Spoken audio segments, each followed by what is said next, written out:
Halo teman-teman, jumpa lagi dengan keluarga Karen. Oke, pada video kali ini kita akan membahas materi yang sangat penting sekali ya. Jadi materi ini yang sering saya tanyakan ke kita semua adalah apa sih YouTubers itu dan kenapa kalian menjadi YouTubers teman-teman.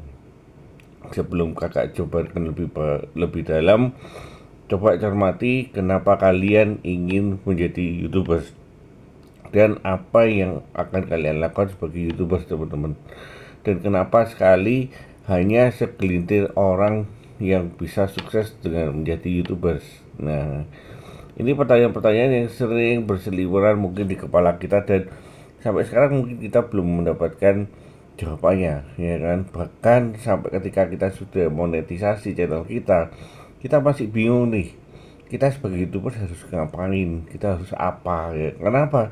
Karena ketika kita terjun sebagai konten kreator, sebagai YouTubers, kita nggak ngerti nih sebenarnya YouTubers itu apa ya. Nah, pada video kali ini kita akan kupas tuntas semuanya. Moga-moga bermanfaat bagi teman-teman yang pemula, yang sudah monetisasi, yang lagi down semangatnya. Mari kita dengarkan video ini, kita pacu semangat kita. Oke, namun sebelumnya jangan lupa untuk subscribe channel ini, klik tombol like dan aktifkan lonceng notifikasinya agar kalian selalu mendapatkan update terbaru dari kakak.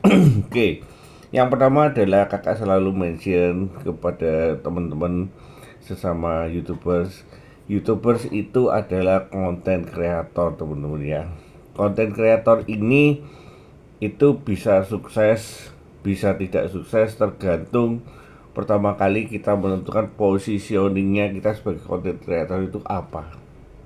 Enggak, content creator adalah sebuah profesi teman-teman.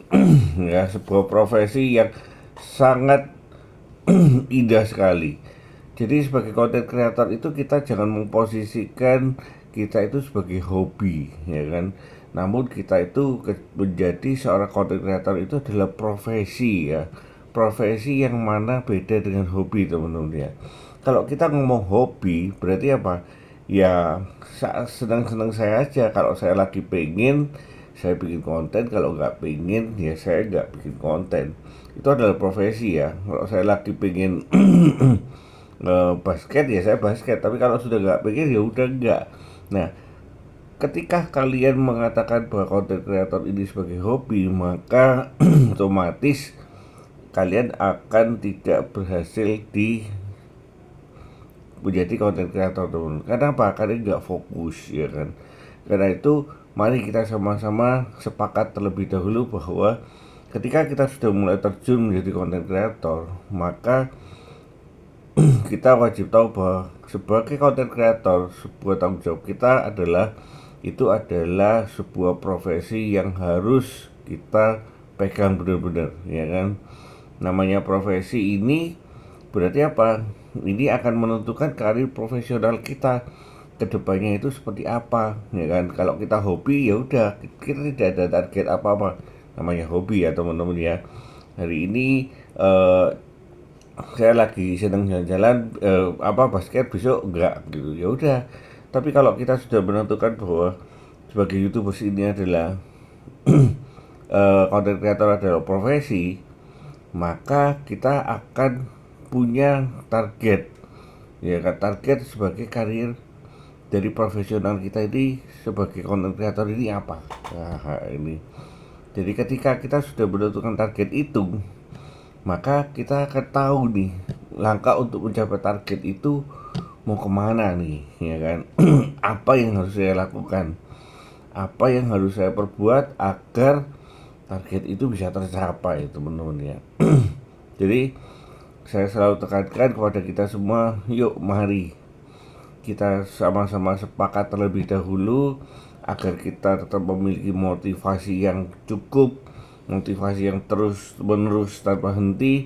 Kita harus memprofesikan diri kita sebagai content creator, itu adalah sebagai uh,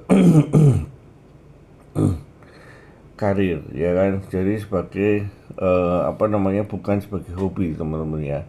Nah, kalau kita sudah tahu bahwa content creator ini adalah bukan hobi, maka ada hal-hal yang perlu kita cermati kita sebagai content creator.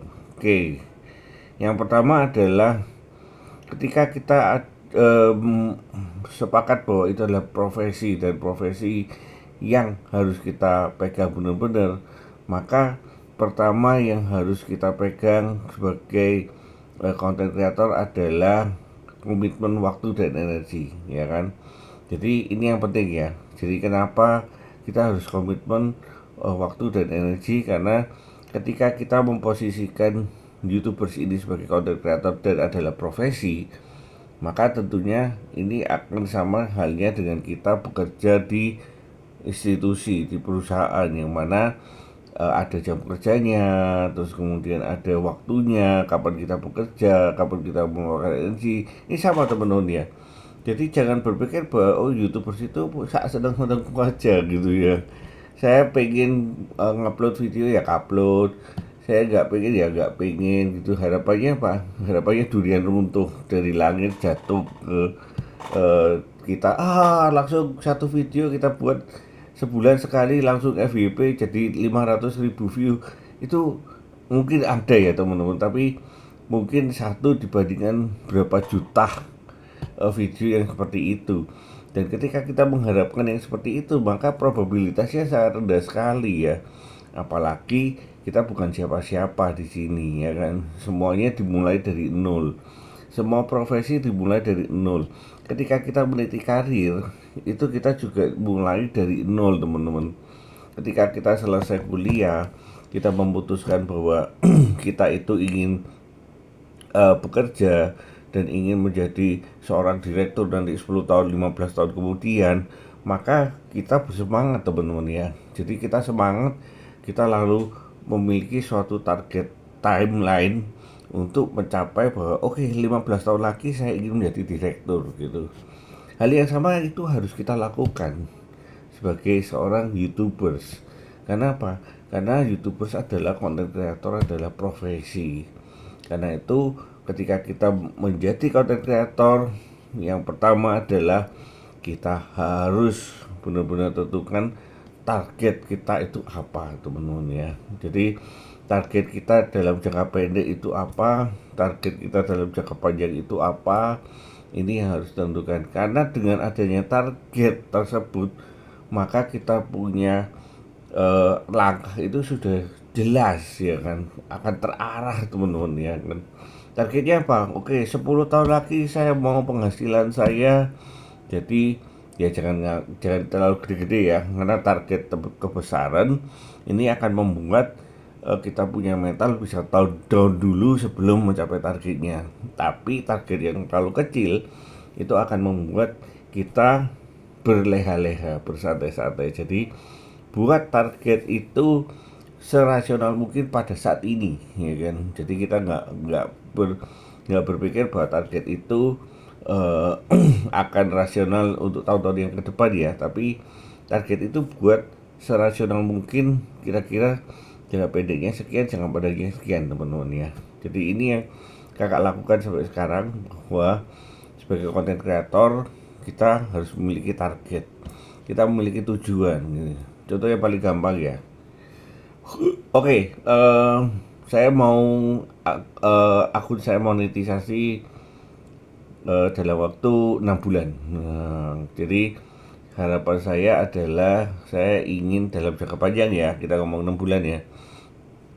Dalam 6 bulan itu saya harus sudah mencapai 1000 subscriber dan 4000 jam tayang, sehingga saya bisa bulan ke-7 sudah langsung bisa menghasilkan rupiah, bisa menghasilkan cuan sebagai content creator, sebagai atau dalam gampangnya sebagai content creator kita sudah mulai menghasilkan penghasilan walaupun kecil ya kan.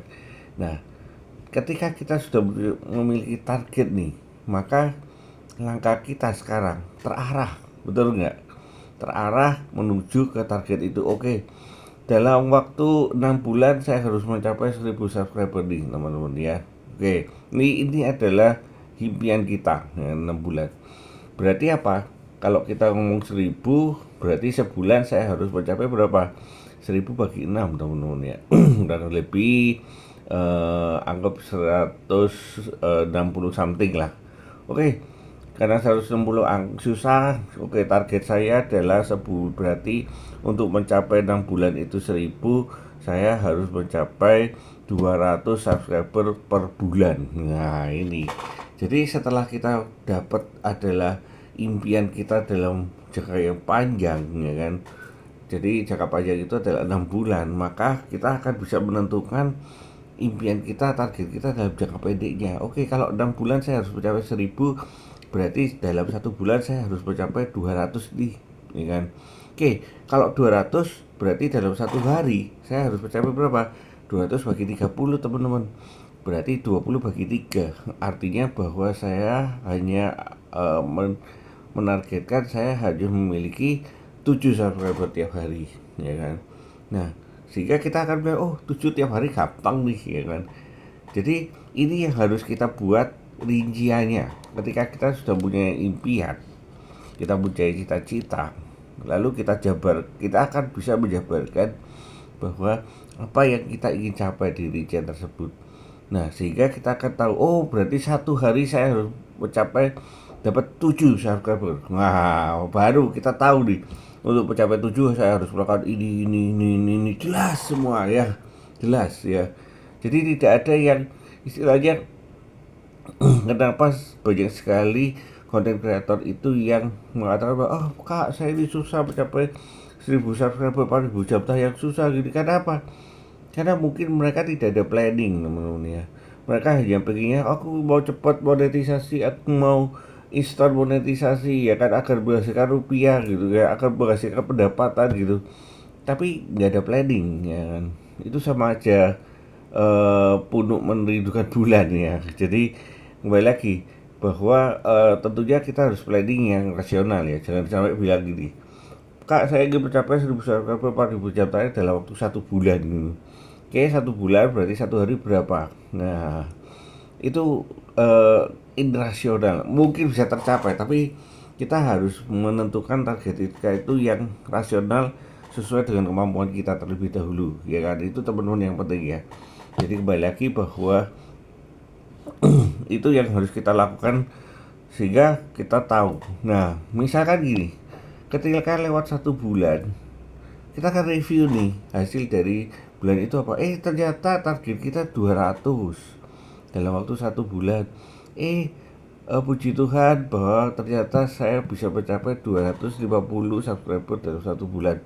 Maka apa yang terjadi?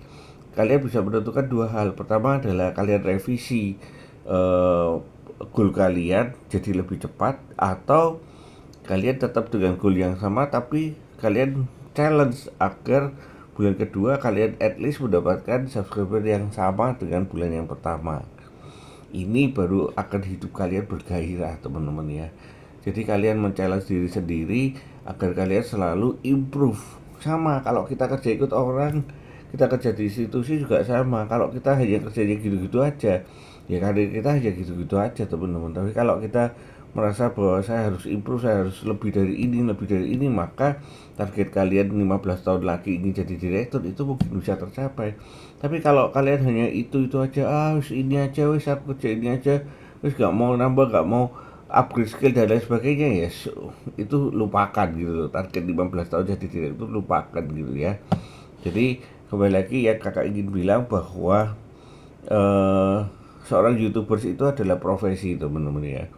Profesi yang harus kita junjung tinggi, yang mana karena kita profesi maka luangkan waktu dan energi sesuai dengan porsinya, ya kan. Dan ketika kita sudah tahu bahwa kita itu sebagai content creator adalah profesi, maka kita harus betul-betul komitmen untuk fokus. Kita harus punya target, ya kan. Kita harus punya tujuan, kita harus punya cita-cita, yang mana cita-citanya itu harus rasional ya. Nah, revisi cita-cita setiap bulan ketika kita melakukan review. Apabila ingin kita percepat. Tapi kalau kita merasa bahwa nggak mampu segitu, kita put target yang baru, yang lebih rasional. Karena target yang rasional, impian yang rasional, itu akan membuat kita akan semakin bersemangat untuk mencapai tujuan kita sebagai content creator. Tujuannya apa? Tentunya menghasilkan penghasilan yang berlimpah. Oke, teman-teman, semoga bermanfaat kali ini, dan next video kita akan bahas 6 pokok dasar sebagai content creator ketika kita mengatakan bahwa content creator ini sebagai profesi. Sampai ketemu pada video-video yang lain. Dadah.